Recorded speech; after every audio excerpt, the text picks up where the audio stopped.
It was actually me just yelling as hard into a microphone as I possibly could. There's just no singing technique behind this. It was just pure and utter rage and pain.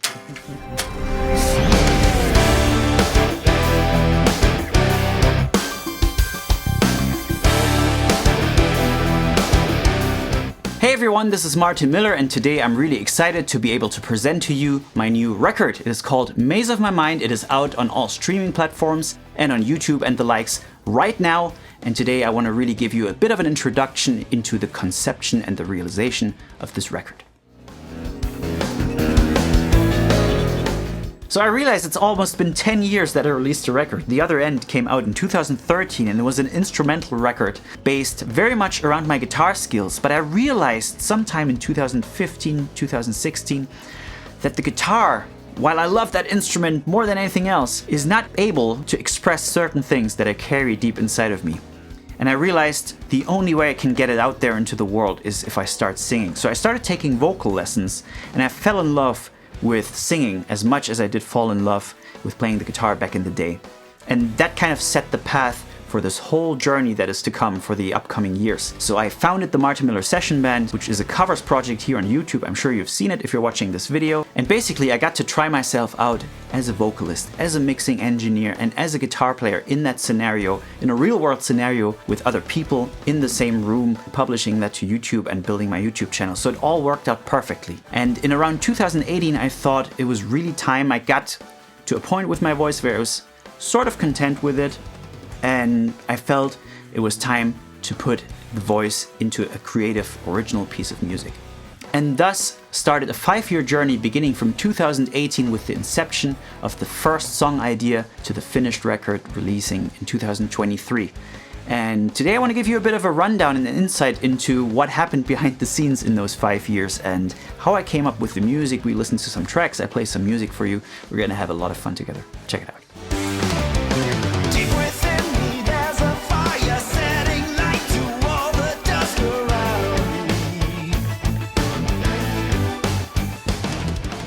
Alright, so here we are back at my studio desk. I'm gonna walk you through all these songs, talk a little bit about the production, the composition, the different tones, the lyrical content, all these types of things. And we're gonna start with the first song, which is something new. And we're gonna start at the very beginning with the intro synth part. And that one actually consists of a bunch of different stuff. And I'm gonna give you a bit of a glimpse of what's going on. Here's how it sounds as a whole.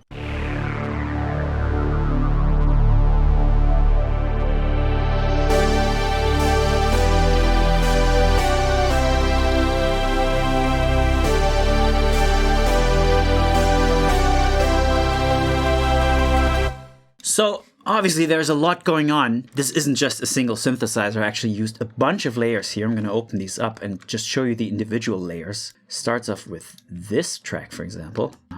Here we go. And that is using this soft tube Rowlands style synthesizer. That is kind of the main synth you're hearing.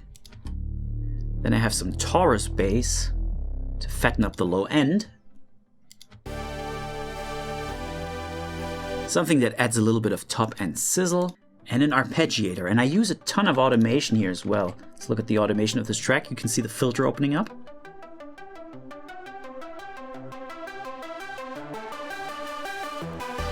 Yeah, and there's a bunch of other things going on, but that's the gist for the intro. So the whole thing started with a synth riff, and I really wanted to have my own iconic synth opening line. Think Jump by Van Halen. I wanted to have my own personal jump. And so I came up with this riff, and it goes something like this, the voicing. So D sus4 to E minor 7 to this little C major voicing. And it's actually inspired by Genesis Behind the Lines by Tony Banks' voicing. What he does, he harmonizes this melody in C major and F major over C. But instead of moving the whole triad like this, he just moves 2 notes out of the triad and lets the C ring out. It's quite a different sound then, right? And so my idea was, I want to do the same thing but with a different inversion. I'm going to take this inversion of the C major triad and move 2 notes out of it up. And let the 5th lay down. And that gives me this voicing right here.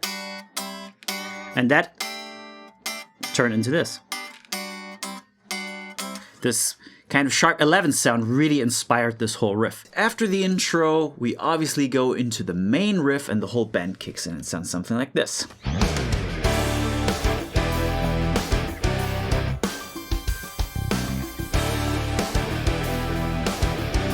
And let me just break down what is going on here. We have guitars. Those are quadruple tracked. I like that big washy sound that makes. We got the bass. We got a thick layer of keyboards.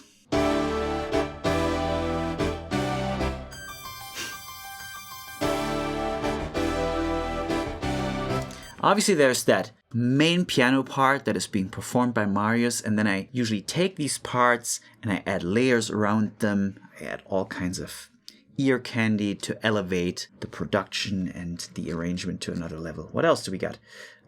We have some percussion and drums as well.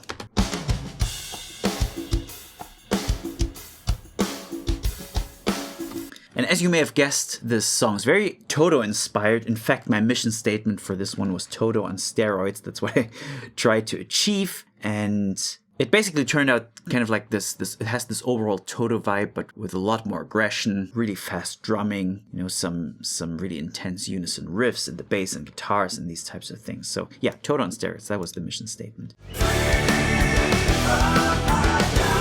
let this be your message. Turn into something new. Something new.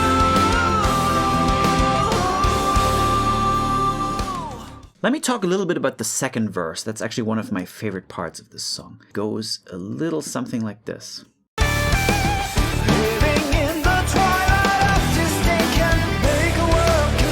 Let's have a listen to the guitars on this one.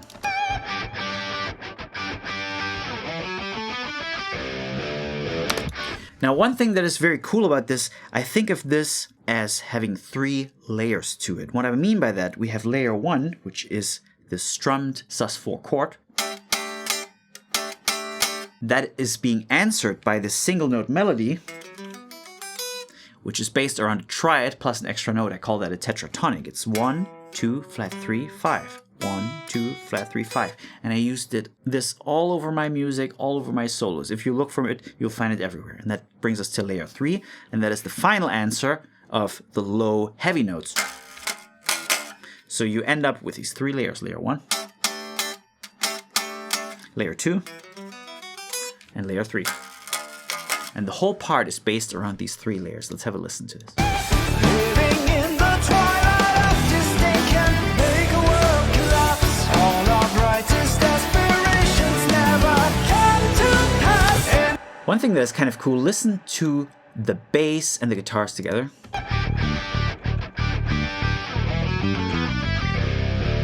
There's this contrary motion, right? The guitars are moving up with their line, while the bass is moving down, creates this contrary motion.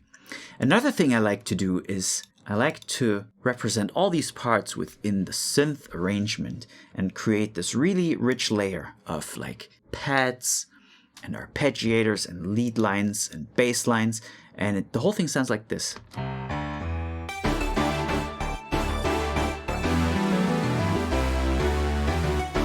And that basically represents the entire song. I can now go add in the vocal and you almost have a complete piece of music.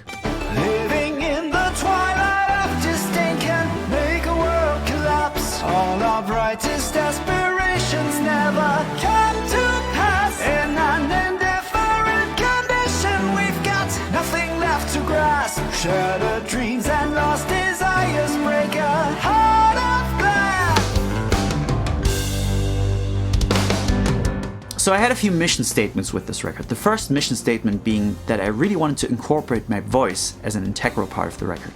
The second mission statement would be that it had to be progressive, heavy music, something between rock and metal, but without relying on the negative cliches that are often associated with this type of music, such as syncopated riff after syncopated riff and odd time signatures and fast unisons and all these kinds of things. I wanted to do something that is progressive and fresh and interesting, but the progressiveness would come from the quality of the composition and the arrangement rather than the technicality, which I feel has lost some of its meaning in the digital editing age anyway. Finding the balance was surely a challenge on this record. And what I mean by finding a balance is that nowadays, I'm not just a guitar player anymore. I'm a guitar player, I'm a producer, and I'm a singer, especially on this record. And I'm wearing all these three hats. And sometimes one hat will take precedent over the other. And what I mean by that, you have a piece of music like Compass that is 10 minutes long, and it does not really have any guitar solo on it, any full, like traditional guitar solo. And the reason behind that is that the guitarist in me will want to play something cool or shreddy or amazing. I want to show off, you know? But then the producer in me has to think of the quality of the song. And the producer in me then will have to hold the guitar player back and say, you know, this is not what the song needs. The vocal needs to take the lead in this section of the song, etc. So I'm constantly trying to find the right balance between being a guitar player, being a vocalist, and being the producer. And that surely was a challenge, and I hope I succeeded in making this record. Fragments of my past convictions clouded by lifelessness remain.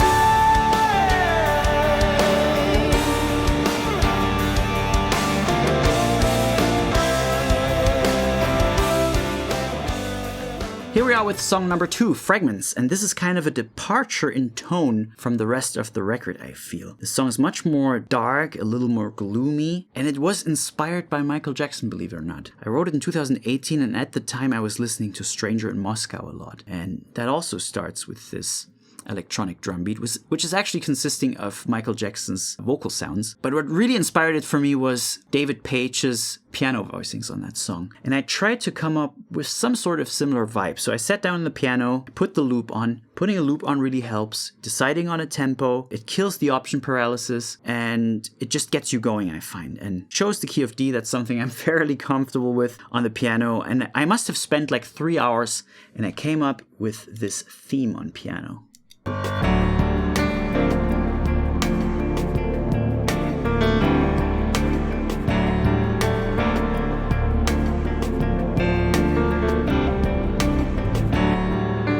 There's a lot of ambience on that as well.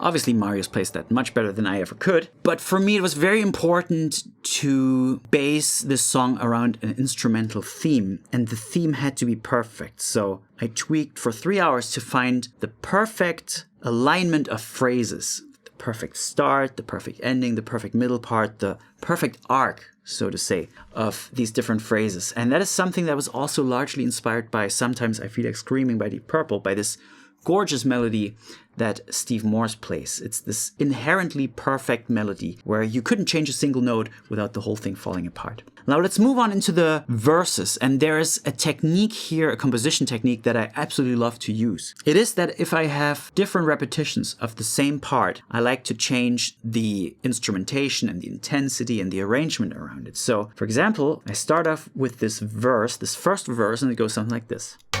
See the haze, the dawn is breaking, warmth of summer gently fading, sated by sunlight. And that's just the drum loop, the piano, and the vocal. Now, for the second verse, I wanted to ramp up the intensity, so I have the whole band kick in and it goes into a much more progressive rock type thing. Weight of winter lay before me, barren landscapes fill my soul with solemn submission. You'll notice that the melody is identical, the chord progression is identical. It is just that the intensity in the instrumentation is completely different. And then we have the third iteration, which is the guitar solo. Same basic chord progression, except now we have a guitar and piano, almost like a duet of sorts. Check this out.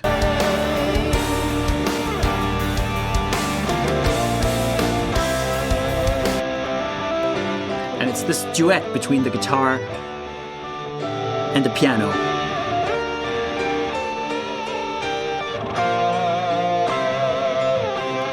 Yeah, that's not your classic guitar solo. It's really more of a through-composed melody that is shared between these two instruments.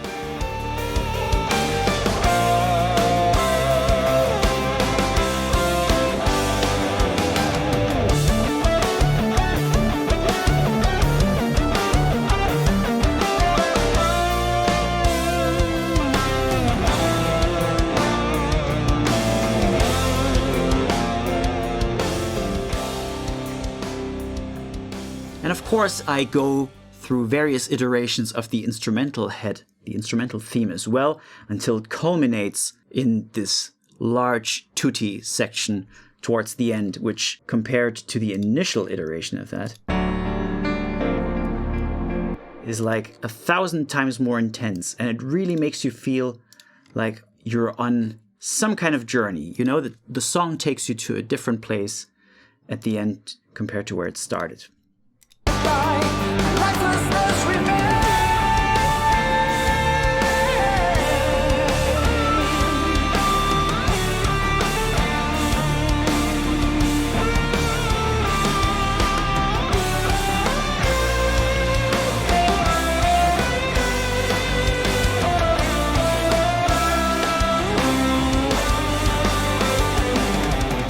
So that is it for the instrumental part and the compositional thing. Lyrically, it's a very dark, kind of somber piece of music and piece of poetry. The lyrics are much more deep, much more shrouded, I would say. Not as obvious, but the general idea, the fact that we all have to face mortality and we're going to get older and we don't have the same vigor at a certain age than we used to. Yeah, I don't want to tell too much about this one because I want to leave this one kind of open for interpretation, but that is the general idea.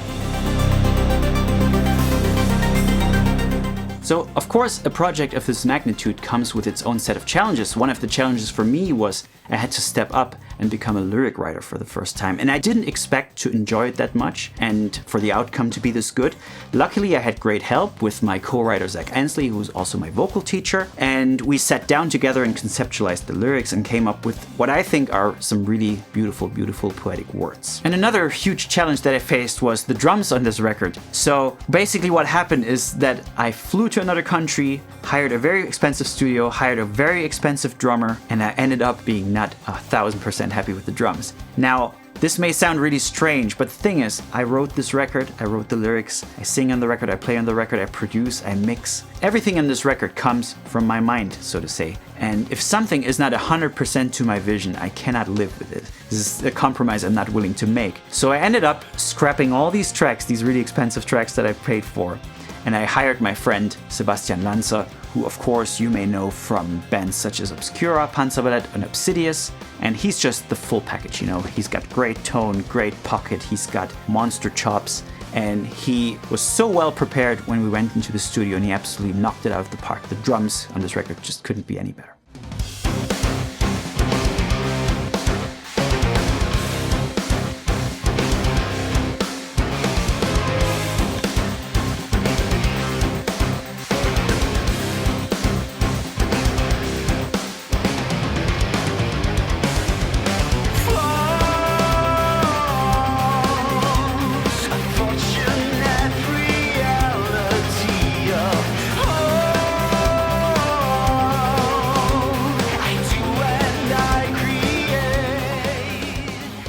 And that brings us to track number 3, Left Inside. The main theme, the instrumental theme of Left Inside was actually the very first thing I wrote back in 2008 when I decided I'm gonna make a new record. And what I did, similar as with Fragments, I put on a drum loop, something like this. Obviously this is Sebastian Lanza drumming.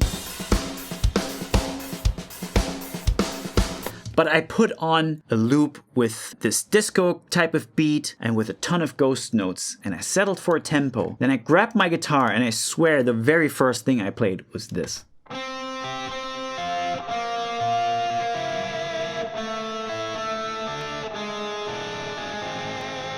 So that was something that came extremely easy and naturally, and then I added these chords to it.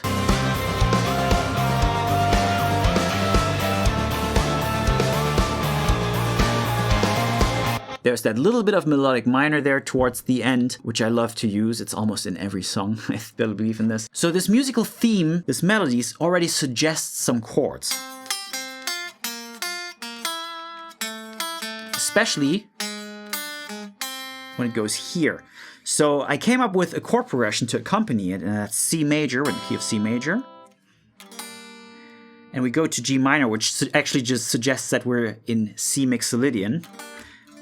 Then we got D minor, still in C mixolydian, and then go to B flat major, which would still be C mixolydian, but it actually is, in this case, a melodic minor type of thing, where it's a stand-in for an F minor chord. Yeah, and this is the famous Beatles cadenza, where you have something in C major, then you have a 4 chord, F major in this case, and the 4 chord becomes minor. And that resolves back to C major. And it's this beautiful but sad kind of turnaround. And the B flat major really is a stand-in for that F minor. It's like the F minor with a different bass note. It's a melodic minor thing. Let's not get too nerdy here, okay? And I try to contrast this bittersweet chord progression and melody with some really mean and nasty unison riffs way down low in the register using the Phrygian dominant scale. Goes something like this.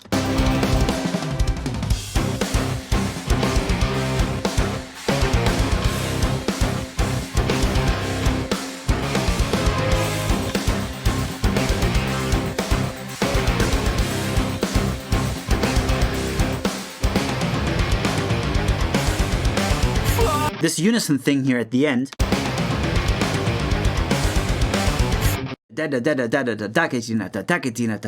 it's actually kind of a conical Indian rhythm inspired thing. Not that I understand anything about it, but that was kind of the inspiration behind it, to have these cool odd note groupings that create this rhythmic irritation for a split second until it takes you back into the main drum groove, which is fairly straightforward. So I like to work with these contrasts. Yeah, I like to work with contrasts between loud and quiet, dense and sparse, harmonically sweet, harmonically more disruptive. Yeah, so I really try to be very conscious about how I use those ingredients in my music. So let's have a look at the first verse. The first verse uses a similar chord progression to the intro, except this time the chords are suggested by the synth and an arpeggiated guitar. The synth is this gated pad, once again, that I use all over the album. And I play an add 9 arpeggio on the guitar.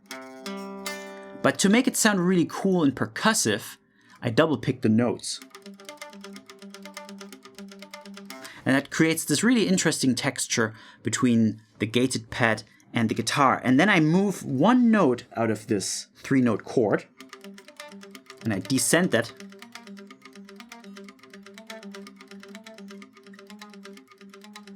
And that suggests a chord progression. It actually suggests C at 9, C major at 9, C dominant 7, F major over C, F minor over C. And it's just by using this one note and shifting it down as you go while keeping the others the same. It sounds like this in context. I'm going to mute the vocal here.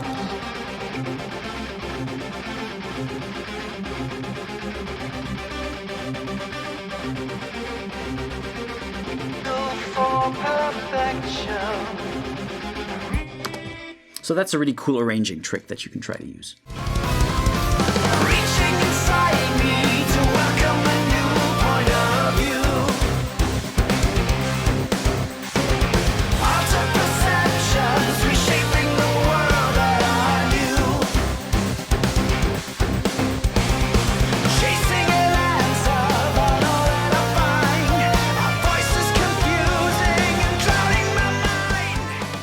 One thing I want to quickly mention is the outro. It's this nasty, Slipknot-inspired, super heavy riff. It's based on the same heavy riff as before, except this time I'm taking it down another half step. So I use the lowest note that is available to me on a standard-tuned 7-string guitar, which is B, and I reiterate that heavy riff, except now I added these layered toms on the drums that kind of create this whole Slipknot vibe. I have a bunch of really nasty, disturbing sound effects. And another thing I'm going to show you in a second. So here's how that sounds, the breakdown at the end, the heaviest part on the record.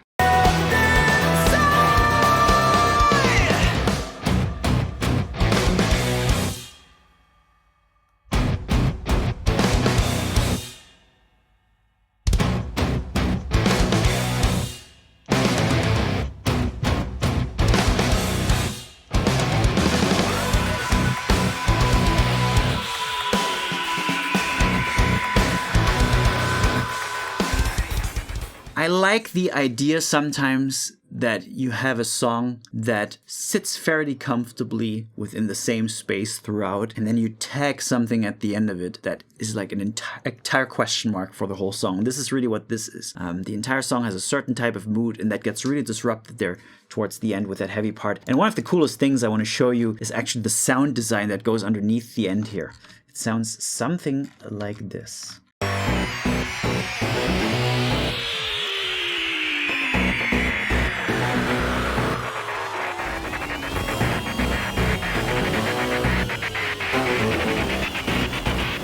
So there's all kinds of super distorted sounds, video game chip noises. But my very favorite thing here at the end is the scream I recorded. Check this out. Usually I'm not much of a screamer, but check this out. There's a cool story behind it.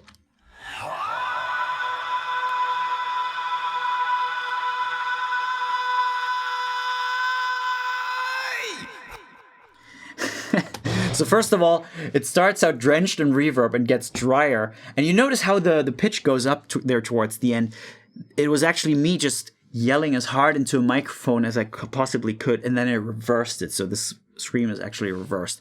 And there's just no singing technique behind this. It was just pure and utter rage and pain. And of course, backing me up on this record, we have Ben Jude from the Martin Miller Session Band on bass, and Marius Leicht, one of my oldest friends and co-musicians, on keyboards. And we basically recorded all the parts in our respective home studios, but something that I really want to make sure of is that I attend every recording session for this record. I do not like to work remotely so much. I really like to be there in the room and collaborate. And that's how we came up with some of the coolest parts, for example, the keyboard parts in Something New. They were a collaborative effort where Marius and I bounced back and we talk about chord voicings and these types of things. So yeah, attending the sessions is a big deal for me for retaining that personal connection between the musicians and the music. Watching tension leaves my mind on the wire. Dissension, incompetence, burn your words on the fire. And that brings us to Web of Lies, song number 4. You know how I just told you that Left Inside ended completely differently how the rest of the song went? Here I kind of pulled the opposite trick. Web of Lies starts completely differently as the rest of the tune, which makes once let's say the main section of the song, the rock section, kicks in, it makes it come as a real surprise. I like to work with surprises. As a musician, as a composer, you're basically like a ghost train ride or a roller coaster ride designer. You design a certain experience for the consumer, for the listener, and that's something I'm very conscious about, is how is the listener emotionally affected as the song goes on, right? So I work with all kinds of dirty and not so dirty tricks to evoke certain emotions. Anyway, let's get into the intro for real. The intro is based on this chord voicing that I think it's called the Kenny Barron voicing in jazz. It goes something like this.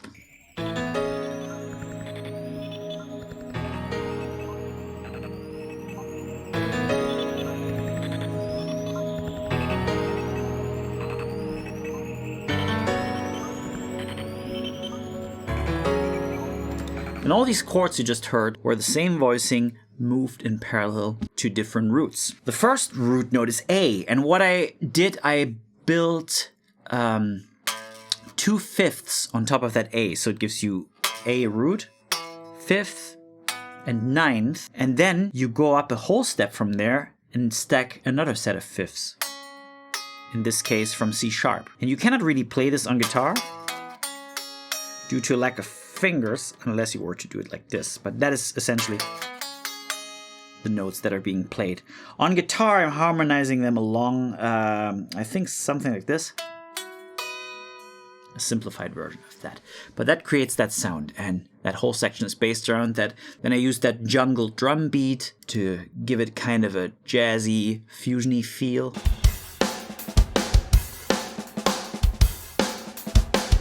And actually, a little anecdote, Sebastian Lanza, the drummer on this, had no time to prepare this song at all. In fact, I finished this song one day before going to the studio with him, and he had never heard it before. And I basically explained the song to him verbally, and I showed him my demo on the spot. He made some notes, and then we started to record it, and 2-3 hours later, we had the final thing done. Now let's move on into the heavy section.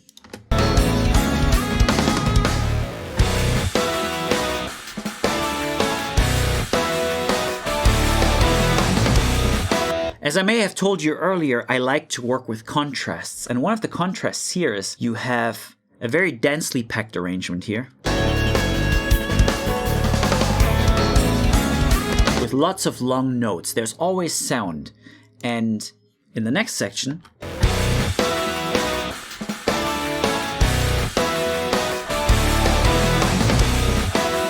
there's the opposite of that. There's a ton of space. There's the stab, bow, gang, gang, and that answer. But there's never too many notes playing at the same time. There's a very busy rhythm underneath, but in the riffs themselves and with all the steps, there's a lot of space in between to breathe. Then the vocals kick in, rather low register. Watch me sign in, just an observation. Attention, your eminence, reveal your infernal wisdom. The vocal sound here is rather up close. I wanted this to sound like I'm really singing in front of somebody right into their face. It's a very direct lyric, a very direct message, and I wanted the sound to work in conjunction with that. I think that's when some of the strongest music is happening, and when all these parts, the lyrics, the music, the mix, when all these go hand in hand to create one cohesive, greater thing. Let's move on to the chorus. Once again, the chorus consists of longer notes instead of all those steps, and it goes a little something like this.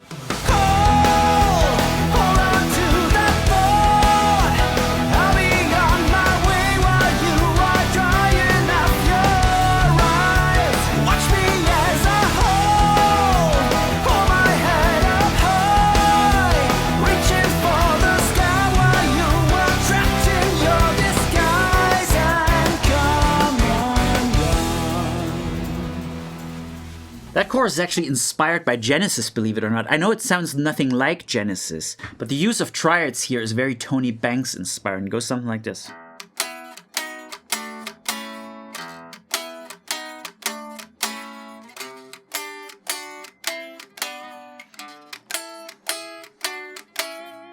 Yeah? Harmonically, this is quite interesting. It's in E major, then B major over E. It's all over that static E bass. Then we bring in a little bit of Mixolydian modal interchange by playing D major over E and A major over E. More modal interchange. Now we're borrowing chords from E minor suddenly. And I play this Lydian motif. And then I move to D, and now the ear of the listener would expect that to be a Mixolydian chord, but I also keep that Lydian because I have that G sharp in there, and that makes for an easier transition back into the E major. So while it sounds very simple and straightforward, there is a bit of something going on under the hood. It's the same thing with the vocal melody. The vocal melody really emphasizes that change between the major third G sharp and the minor third G. Check this out. I'm gonna point it out. Major. Still major. That's minor.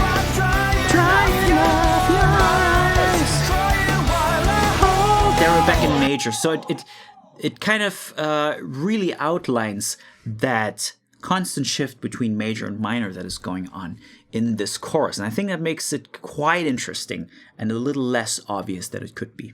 Let's move into the solo section. The solo section actually brings back the intro, so it's not entirely unrelated to the rest of the piece of music. And believe it or not, that is inspired by Pat Metheny, especially by the song Follow Me. Now, it may not sound anything like it, but the idea is that in the solo section of Follow Me, there's like an ongoing chord progression that does not repeat too much. And Pat Metheny's solo just flows through that chord progression, almost like a written melody, even though he improvises it. And my idea was to do kind of the same, where the melody of the guitar weaves through the different chords, and the chord form keeps morphing and morphing as it goes by. Let's have a listen to that.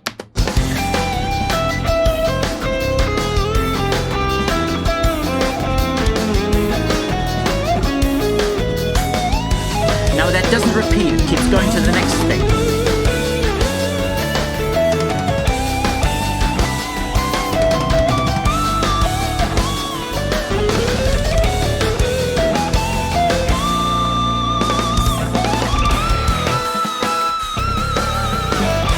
And we're back in Shredland and Heavy Rockland. That takes us back to the chorus.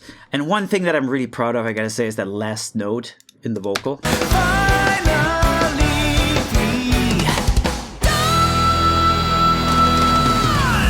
That is an E5, that is a nice one. So my camera guy and I just had this discussion about the chords in this song. In the verse section, he asked me whether the song was in drop D because the stabs sound so big. And I'm actually using a trick here. I'm using an inverted power chord. So I'm playing a B power chord, but instead of having the root note on as the lowest note, I have the fifth as the lowest note. And then the bass plays the B an octave below that on the fifth string of the bass. So the bass plays really low, but the guitars aren't actually that low.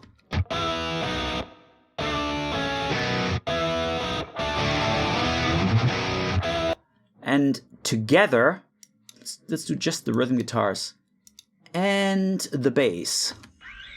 It sounds really massive. Add the keyboards to that.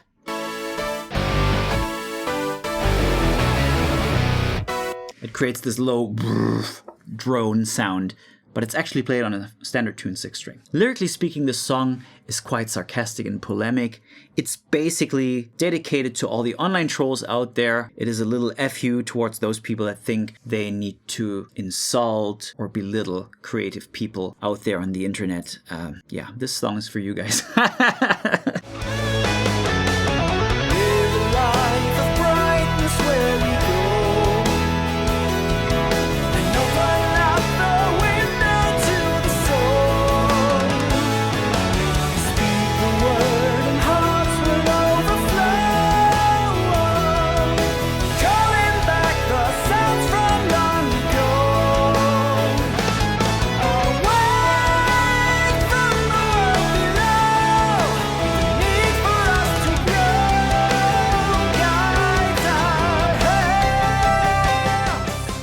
And that brings us to the last piece of music. This is Compass, Beneath the Lights. I would say this is my personal favorite on the record. Of course, that keeps changing, but Compass kind of holds a bit of a special place in my heart. I've always been really into through-composed music, and that is something that happens a lot in classical music, but also with some of the greats in the prog world. And what I mean by that is that this piece of music, Compass, is like molded from one piece of clay. It does not have a typical verse, chorus, structure. Instead, it is more laid out like a book where you start on page 1, go to page 2, go to page 3. It's an ongoing journey from the first page of the book to the last page of the book. So I really like how that comes together. The challenge, though, is with this kind of format of a song or of a piece of music. The real challenge is to create cohesion, to make it sound like one piece of music and not just like a bunch of ideas thrown together. In order to make that happen, I really use a bunch of different compositional techniques. The main thing that I do is I use ongoing themes, and some of these themes could be based around chord progressions, other themes could be based around melodies or intervallic ideas. One of those intervallic ideas I want to show you right now. It is a guitar riff that is based around fourths, and it goes something like this.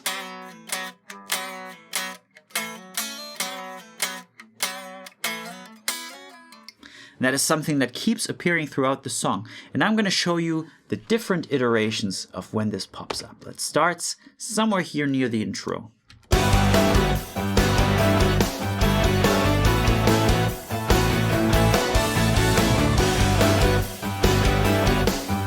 Then it appears later on in what I would call the second verse. An ending dances on a tightrope to chase the underlying truth. Why?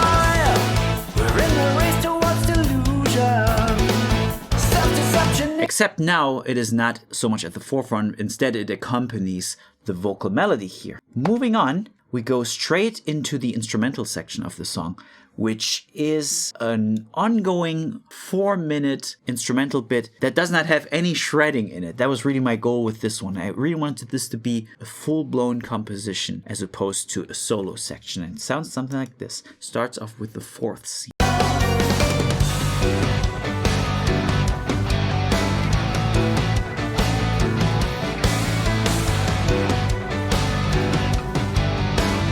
Now it changes rhythm.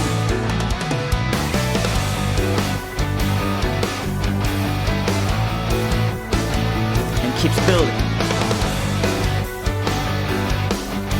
Now I want you to pay special attention to what the keyboards are playing here.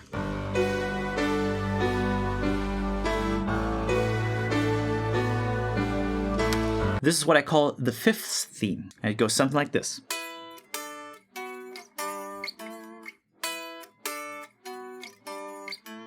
And here, the first time around, it's just sneaking its way up on you behind the fourth theme. Until in the next section, it becomes the focus point.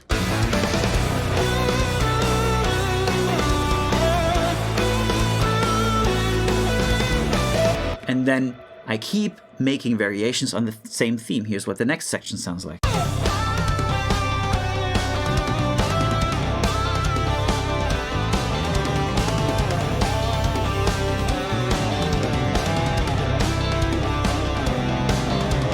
And later on it sounds like this.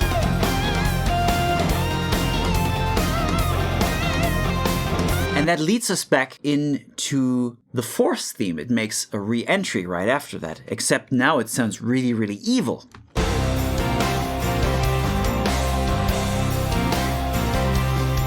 But there's your fourth.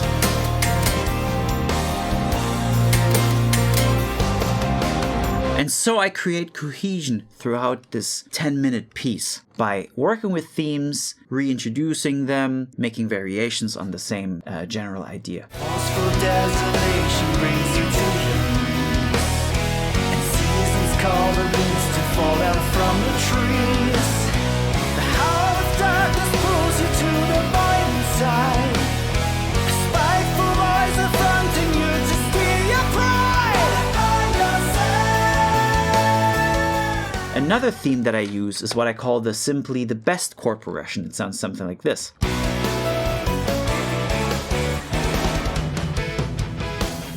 It's this very 80s pop sounding chord progression. It's E major, C sharp minor,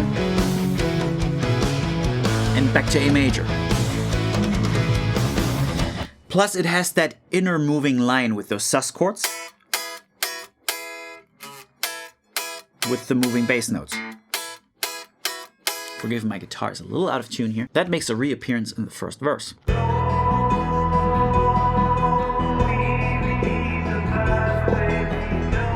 But I also utilize it during the grand finale, the big outro. Beneath the light we are found, reflecting our home. Within the night we are bound, yearning for control. We seek the right and profound, the vision of the goal.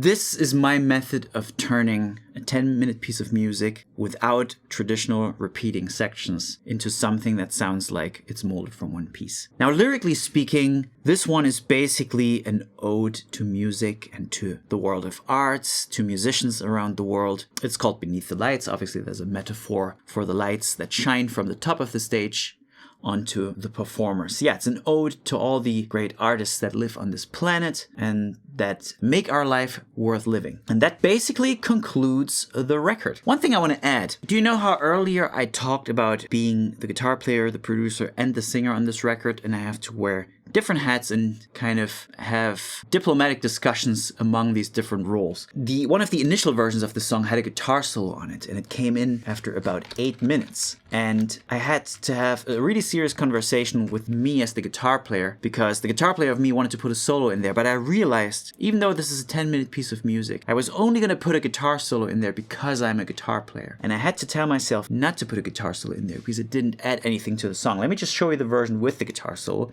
and then what it turned out to be. This is what the demo sounded.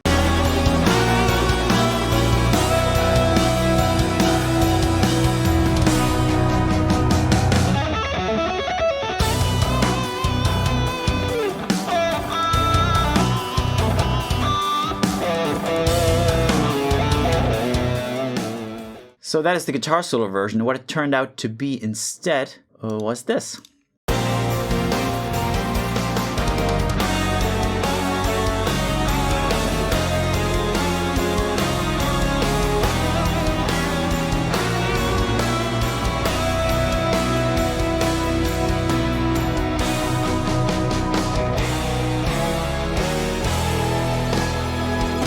Went back to the Simply the Best theme.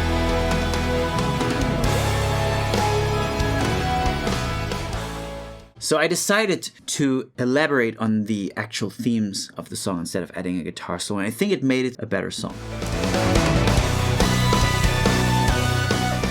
Alright, it is Q&A time. The other day I asked you guys on Instagram what questions you have about the record, and here I am. I'm going to pick some of them and give you guys an answer. Arnau asks, what gear did you use for the album? So my main guitar on this record was the Ibanez MM1. That's my signature guitar from Ibanez. I've had it since late 2017 and I've played it for many hours. And it is the main guitar for all the rhythm stuff, all the lead stuff, all the clean tones. It sounds great no matter what the context. Also, I used the Ibanez MM7, which is my 7-string signature model. I used that for the rhythm guitar parts on Something New and Left Inside. I also did a few overdubs with an RGD, Ibanez RGD, that was retrofitted with an Evertune bridge, and I use it on some of the really heavy chugga chugga parts where I want the pitch to be strangely consistent, like more consistent than any normal conventional guitar bridge could provide. And as far as amplifiers go, I used the Laney IRT Studio, which is a killer high gain amp. I use it direct out, which means I use an XLR cable directly into my interface, and I apply IR speaker cabinets in post-production, as well as all the effects such as reverbs and delays. So that's all in the box. Your Average Guitarist asks, are you going to go on tour with this record? The short answer is yes, and the long answer is that first I'll be going on tour with the Martin Miller Session Band, which is the YouTube cover project with Felix Lehrmann on drums. There I want to develop my skills as a frontman, as a live singer, and then later on I'm going to take Martin Miller solo project on tour with my original music and a different group of musicians. Those will be separate tours. Dashorcher99 asks, how did you train your voice for the record? It sounds very good. Well, thank you, Dashorcher. The truth is I went through a lot of different voice coaches. I started taking vocal lessons from the first day that I ever sang, basically, which was in 2016, and I went through like 6 or 7 teachers until I arrived at the Bel Canto school of thought, which is like classical singing technique, and that basically refined my sound entirely. I think it made me sound more open, a bit darker, a bit deeper and richer, and it really shows on this record, I hope. I had a lot of fun recording this, and I do feel that it made for a better record for sure. Markham666 asks, what was the most difficult part in making this record? Well, I'm gonna be honest, the most difficult thing was getting the record out there to you guys. It is a very confusing time to be a musician. There's just so many things you can do, so many paths and so many options that you can take. And I decided at the end of the day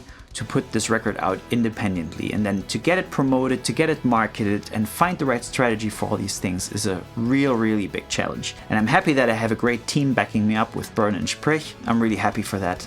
They got this record out there and they really made the release what it is. But it was definitely a long time coming and a huge challenge. Jaden J. Wells asks, which of the songs was the hardest to track the solo for? Well, technically it's going to be Left Inside. It's the shreddiest, it has the most amount of technique in, but I'm going to go with Fragments. Fragments is the solo that is the most unconventional for my personal style. It is basically a unison melody that develops over various bars with the piano, and I use a bunch of different double stops and harmonizations, different phrasing ideas, and given the fact that it's the most unconventional to me, it was the most challenging for me to come up with. H. Lois asks, is it you who came up with specific drum breaks, bass lines, or did you give a general idea? So that is something that you should ask my musicians and they'll have a few words to say about that. I'm actually very specific when it comes to those things. I see myself as sort of a classical composer where I write the bass lines, I write the drum parts, I write the keyboard voicings, etc. And I want them to be performed very close to what I had in mind. I do of course give my musicians some leeway and some wiggle room, especially when it comes to fills or adding small ideas of their own, but generally speaking I like for them to stay pretty close to my original idea. And that is it for today, everyone. Thank you so much for checking out this video. Maze of My Mind is out now on all major streaming platforms. Check it out and let me know in the comments how you like it. This is Martin Miller saying goodbye. Ciao!